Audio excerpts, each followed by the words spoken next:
Dear viewers, welcome to all of my presentation program. Today I will provide the presentation on earnings management, a very important part of financial planning and analysis. At first, I would like to analyze about earnings management. Earnings management can be defined as the purposeful intervention by management in the earnings determination process, usually to satisfy selfish objectives. It often involves in window dressing, financial statements, especially the bottom line earnings number. Earnings management can be cosmetic, where managers manipulate accruals without any cash flow consequences. It also can be realistic, where managers take actions with cash flow consequences for purposes of managing earnings. Cosmetic earnings management is a potential outcome of the latitude in applying accrual accounting. Accounting standards and monitoring mechanisms reduce this latitude. Yet, it is impossible to eliminate this latitude given the complexity and variation in business activities. Moreover, accrual accounting requires estimates and judgments. This is some managerial discretion in determining accounting numbers. While this discretion provides an opportunity for managers to reveal a more informative pictures of a company's business activities, it also allows them to window dress financial statements and manage earnings. Now we will discuss about the reasons for earnings management.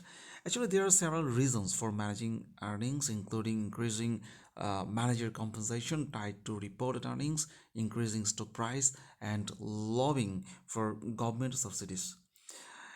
We identify the major incentives for earnings management in this section actually. At first, we'll discuss about the contracting incentives. Many contracts we use accounting numbers. For example, managerial compensation contracts often include bonuses based on earnings. Typical bonus contracts have a lower and an upper bound, meaning that managers are not given a bonus if earnings fall below the lower bound and cannot earn any additional bonus when earnings exceed the upper bound. This means managers have incentives to increase or decrease earnings based on the unmanaged earnings level in relation to the upper and lower bounds. When unmanaged earnings are within the upper and lower bounds, managers have an incentive to increase earnings. When earnings are above the maximum bound or below the minimum bound, managers have an incentive to decrease earnings and create reserves for future bonuses. Stock price effects. Actually, what is the stock price effects? Another incentive for earnings management is the potential impact on stock price. For example, managers may increase earnings to temporarily boost company stock price for events such as a forthcoming merger or security offering or plans to sell stock or exercise options. Managers also smooth income to lower market perceptions of risk and to decrease the cost of capital. Still, another related incentive for earnings management is to beat market expectations. Otherwise, various types of incentives are available. I mean, they are liable for the earnings management. Suppose earnings sometimes are managed downward to reduce political costs and scrutiny from government agencies such as antitrust regulations and the IRS. In addition, companies may manage earnings downward to gain favors from the government, including subsidies and protection from foreign competition. Companies also decrease earnings to combat labor union demands. Another common incentive for earnings management is a change in management. Now we will discuss about the one of the major parts of earnings management, that is strategies. Actually, what are the strategies of earnings management? Okay, there are actually three typical strategies to earnings management. These three strategies are increasing income, big bath, and income smoothing. Actually, what is increasing income? One earnings management strategy is to increase a peer's reported income to portray a company more favorably. It is possible to increase income in this manner over several periods. In a growth scenario, the accrual reversals are smaller than current accruals than increased income. This leads to a case where a company can report higher income from aggressive earnings management over long periods of time. Also, companies can manage earnings upward for several years and then reverse accruals all at once with a one-time charge. This one-time charge is often reported below the line and therefore might be perceived as less relevant. A big bath strategy involves taking as many write-offs as possible in one period. The period chosen is usually one with markedly poor performance or one with unusual events such as a management change, a merger, or a restructuring. The big bath strategy also is often used in conjunction with an income increasing strategy for other years because of the unusual and non-recurring nature of a big bath. Issuers tend to discount its financial effect. This affords an opportunity to write off all past sins and also clears the deck for future earnings increases.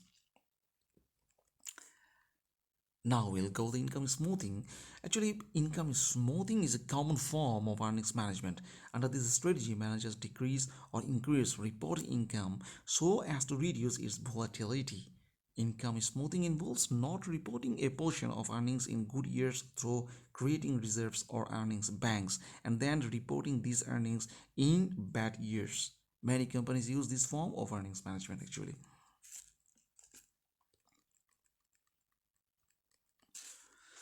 Now we will discuss about the mechanics of earnings management.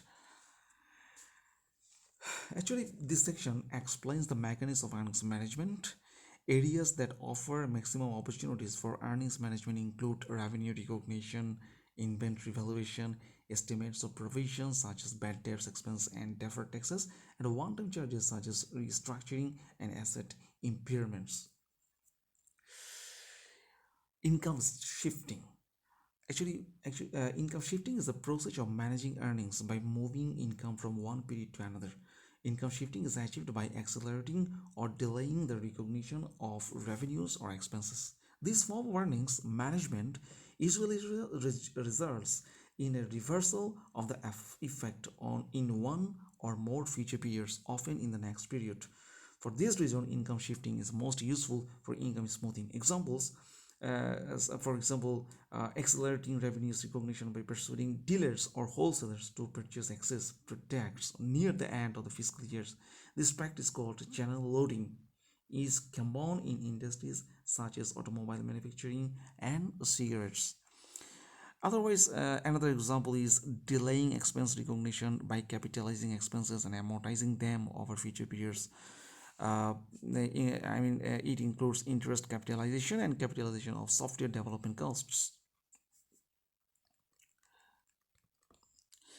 Class effective earnings management. Uh, Earnings are also managed by selectively classifying expenses in certain parts of the income statement. The most common form of the classificatory earnings management is to move expenses below the line, meaning report them along with unusual and non-recurring items that usually are given less importance by analysts. Managers attempts to classify expenses in the non-recurring parts of the income statement as such kind of example illustrate. Suppose when a company discontinues a business segment, the income from that segment must be separately reported as income from discontinued operations. This item is probably ignored in analysis because it pertains to a business unit that no longer impacts the company. But some companies load a larger portion of the common cost to the discount segment, thereby increasing income for the rest of the company. Now we'll discuss about the analysis implications of earnings management. Because earnings management distorts financial statements, identifying and making adjustment for it is an important task in financial statement analysis. Still, despite the alarming increase in earnings management, it is less widespread than presumed. The financial press likes to focus on cases of earnings management because it makes interesting reading. Before concluding a company is managing earnings, an analyst needs to check the following criteria. The first one is incentives for earnings management. This is, earnings will not be managed unless there are incentives for managing them. We have discussed some of the incentives, and uh, an analysis should consider them. And the second one is management, reputation, and history. It is important to assess management, reputation, and integrity. Perusal of past financial statements, audit reports, auditor change history. The financial press provides useful information for the task. The third one is consistent pattern. The aim of earnings management is to influence a summary bottom line number such as earnings or key ratios such as the debt to equity or interest coverage. It is important to verify whether different components of income are consistently managed in a certain direction. For example, if a company appears to be inflating earnings through, say, uh, revenue recognition policies while simultaneously decreasing earnings through an inventory method change, it is less likely the company is managing earnings. And the last one is earnings management opportunities. The nature of business activities determines the extent to which earnings can be managed. When the nature of business activities calls for considerable judgment in determining financial statement numbers, greater opportunities exist to manage earnings. Thank you very much uh, for hearing this presentation. And if dear viewers, if you have any recommendations or suggestions, please give me your opinion in my comment box. Again, thanks for watching this presentation. Thank you very much.